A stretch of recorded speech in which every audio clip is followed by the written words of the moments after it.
sebuah kelompok. Maka Nah, kita sudah mulai ya. Sudah mulai nih. Nanti ada tesnya. Nah, kalau nggak salah nama tesnya MPS ya. Nanti kita akan melihat kebutuhan seseorang. Nanti ada ininya. Sekarang sudah banyak ya alat-alat tes yang bisa mendeteksi kebutuhan kita. Ya. Dulu saya belajarnya ini adalah kalau yang ini need of achievement power affiliate ini ada di dalam MPPS. Ya, kita nggak tahu nanti apakah itu masih bisa dipakai sekarang atau enggak. Ini saya cerita yang waktu dulu.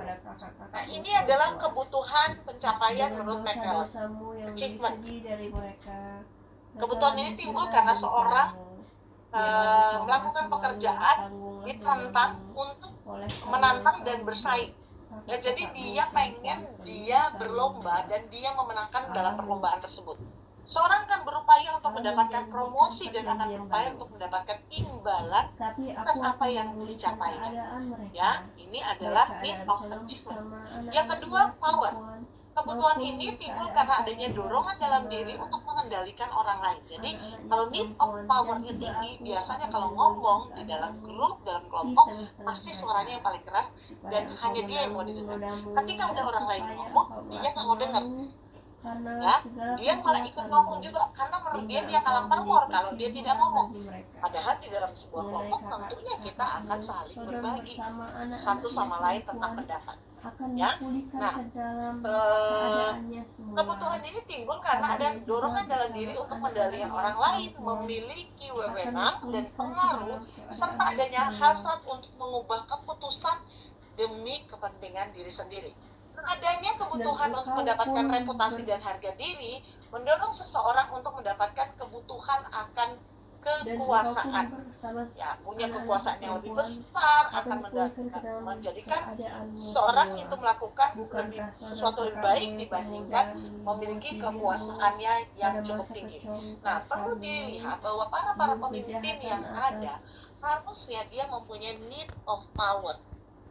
Ya, kalau seorang pemimpin nggak punya need of power, malah punya need of affiliation, maka ketika terjadi masalah dia akan gimana?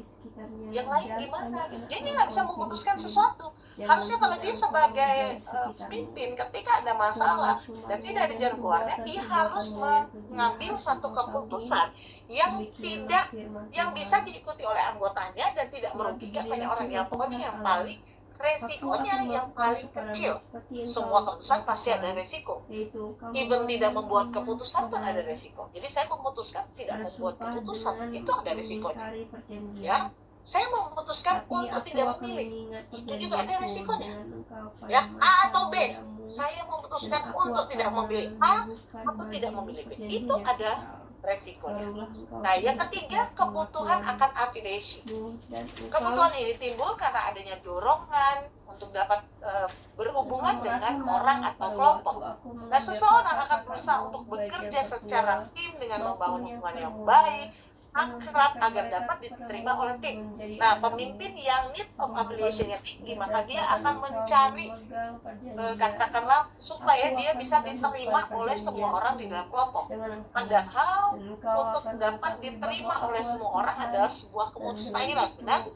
Kita tidak mungkin dengan diri kita apa adanya semua orang bisa terima kita. Butuh adjustment, butuh penyesuaian, butuh waktu, butuh yang namanya kalau dia kayaknya ngotot, kita harus ngerem.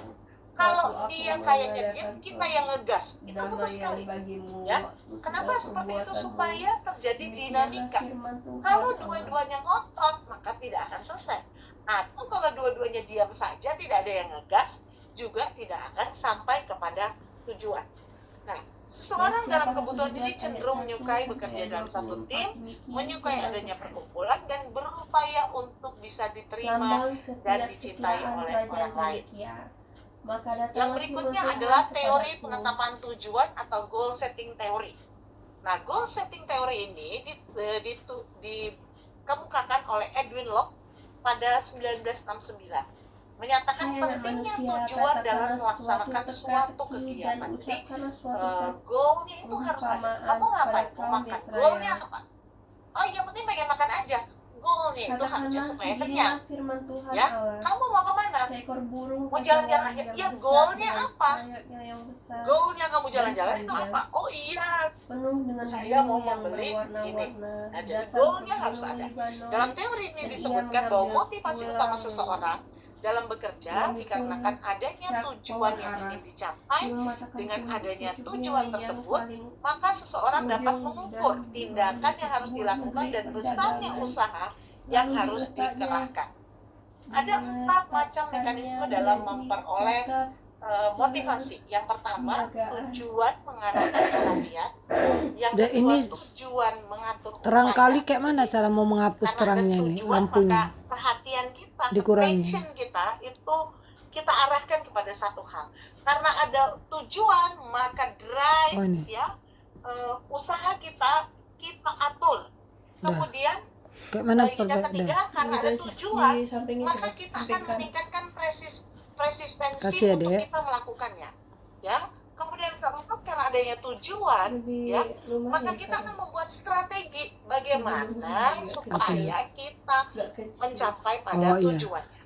Nah, goal setting teori mematahkan pucuknya yang paling ujung dan dibawanya ke sebuah negeri perdagangan, lalu diletakkannya dia di kota perniagaan. Ia mengambil sebuah dari taruk-taruk tanah itu. Goal setting teori ini tujuan yang ingin dicapai itu mempengaruhi kegigihan dalam bertindak. Saya mau dapat teman hidup dong. Sudah ada tujuannya belum? Gimana? Kayaknya belum sih. Nanti aja lah. Sehingga ia tumbuh dan belum menetapkan tujuannya juga seperti apa yang ingin dicapai. Ya, jadi akhirnya tidak gigih dalam berusaha.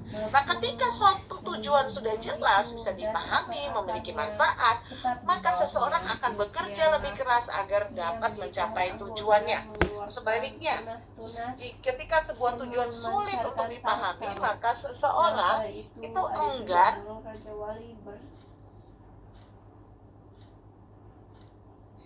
itu akan dengan sayapnya yang besar dan bulu yang enggan untuk melakukan sesuatu karena dia juga nggak tahu tujuannya apa.